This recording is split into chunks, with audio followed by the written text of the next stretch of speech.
what you're doing. And I think that right there, he knew right away where the blitz was coming from, where his primary guy was going to be, and he ended up going to a secondary target for a nice game. I was just going to ask you, that wasn't the primary target.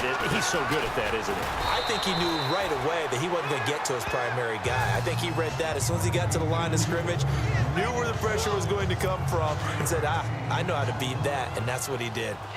One thing I can say pretty safely, that route is not called if you don't have a guy who can throw the ball and put some mustard on it. Because if you're going to lollipop it in the middle of the field, bad things usually happen. It takes a strong-arm guy who can rifle it in there, and they were able to successfully complete that one. One thing I have learned, receivers don't mind high throws so much to the sideline, but do that over the middle to them, and not only are the DBs going to throw a little verbal trash their way, when they get back to the huddle, they got a few words to say to their QB, aren't they? Yeah, hung out to dry a little bit there on the high throw. Luckily fell incomplete. You give them 5 yards there, and it's enough for the first. But correct me if I'm wrong, you're down 2 scores. I don't think you need to rush just yet, but you can't take your time either. Yeah, even if you don't want to commit to full 2-minute offense, you have to up the tempo, up the urgency. Maybe you're starting to call 2 plays in a huddle each time you snap the ball. And they'll be inside the 35 now at the 34-yard line. It's a gain of 6 on the play, and that'll make this a second down. 4 yards remaining now on second down.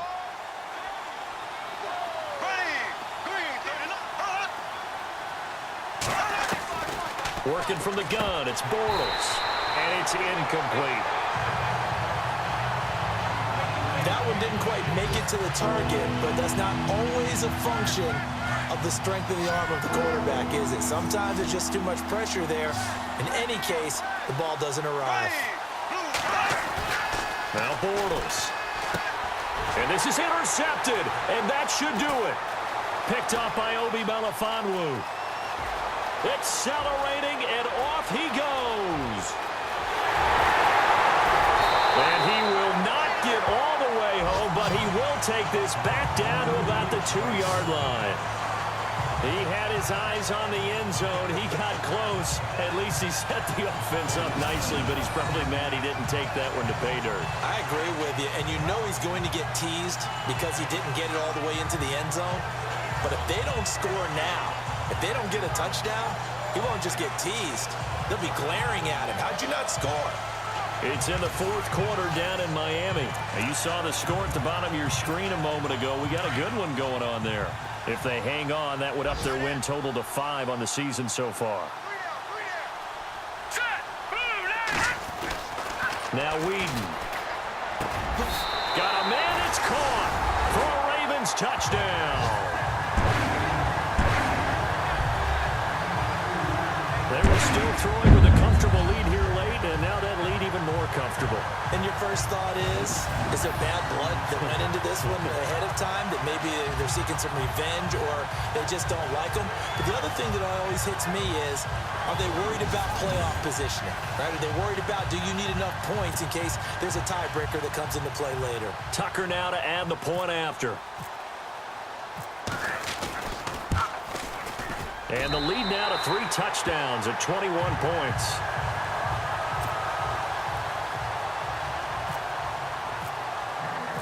Here's Tucker now out to kick this one away.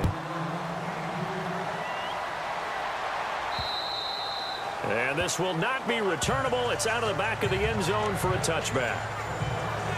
Getting set to go again, Blake Bortles marches back onto the field with his offense. And that interception that ended their previous drive likely also ended any shot they had at victory. Yeah, long road back from here, no doubt about that one. But let's face it, if you're going to go out there and compete, you want to try and end on a strong note, don't you? Absolutely. It won't end in a victory like you said, but they can maybe take something positive out of this one.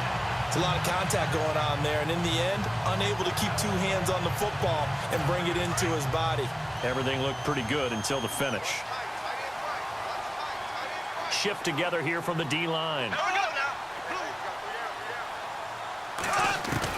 Bortles again here on 2nd and 10. He's going to flip one out here to his running back. And they're able to get this one across the 35. 13 yards to pick up there. Good for a Cleveland first.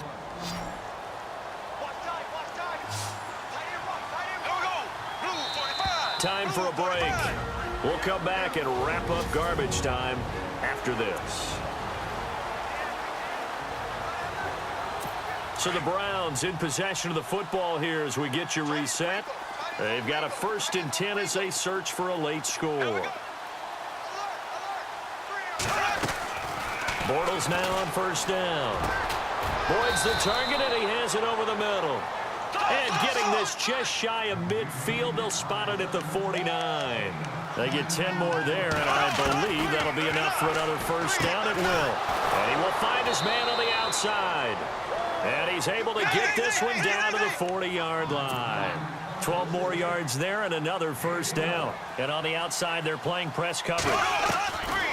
Now Bortles again. That's Njoku over the middle.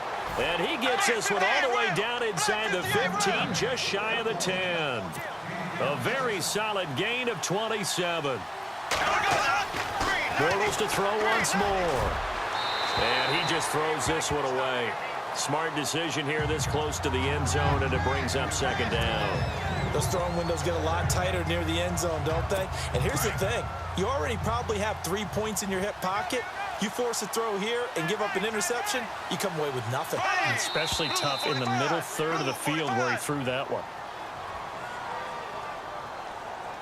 False start, offense.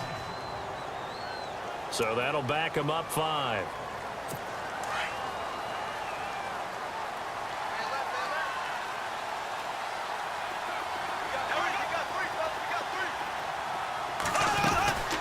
They'll run it now out of the gun. And they see right through that defensively as he'll be hit and taken down to the backfield. It'll be a loss of a yard, and they're going to be staring at a 3rd and long here. To throw is Bortles.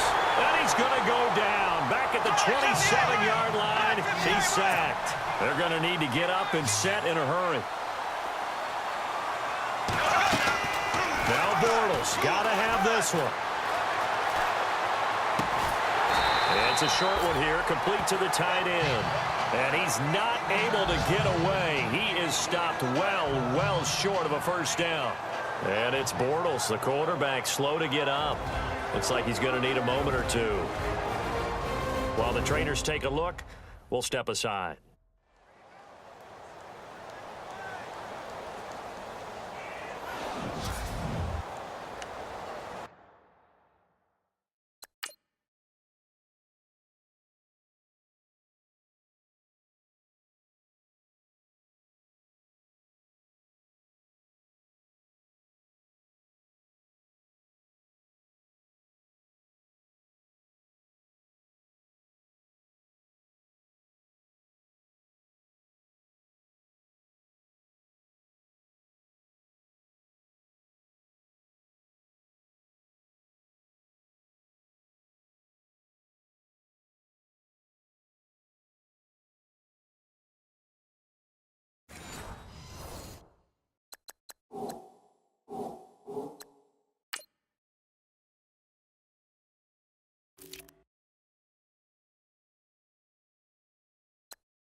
That one looks like he'll throw here.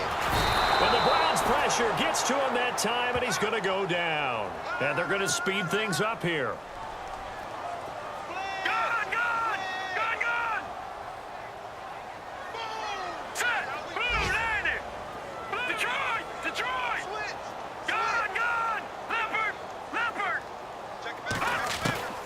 Here's Whedon.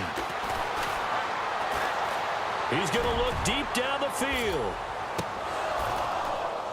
And that's going to be incomplete. 12 seconds left.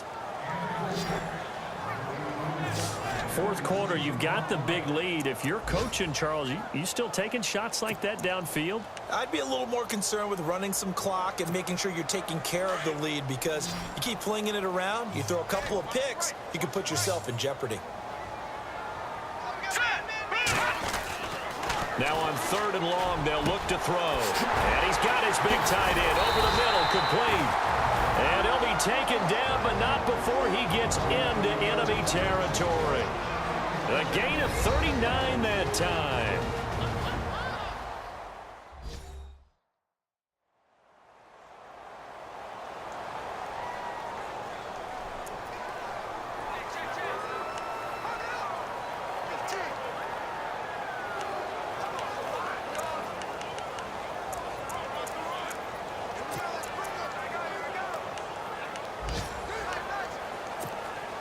And barring something unforeseen, this will be the last play of the game. Watch left.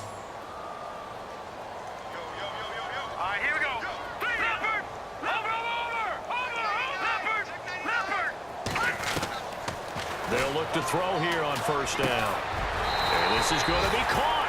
He won the fight for the football. Well, Charles, it's one thing to win. It's another thing to win and put up the amount of points that they did. Boy, were they clicking on offense. They can't help but feel great about themselves, can they? I mean, what a game to put up that number of points, continually feel like they're moving the ball and things are working and clicking.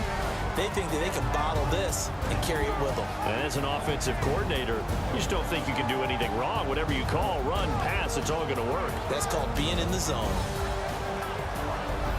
So for the Ravens, the win here means it'll be a 7-1 first half of the season. And they'll have another home date next week as the Kansas City Chiefs come to town. Meanwhile, for the Browns, the struggles intensify as they drop to 2-6 now on the year. And they'll try to rebound next week as they head to Heinz Field to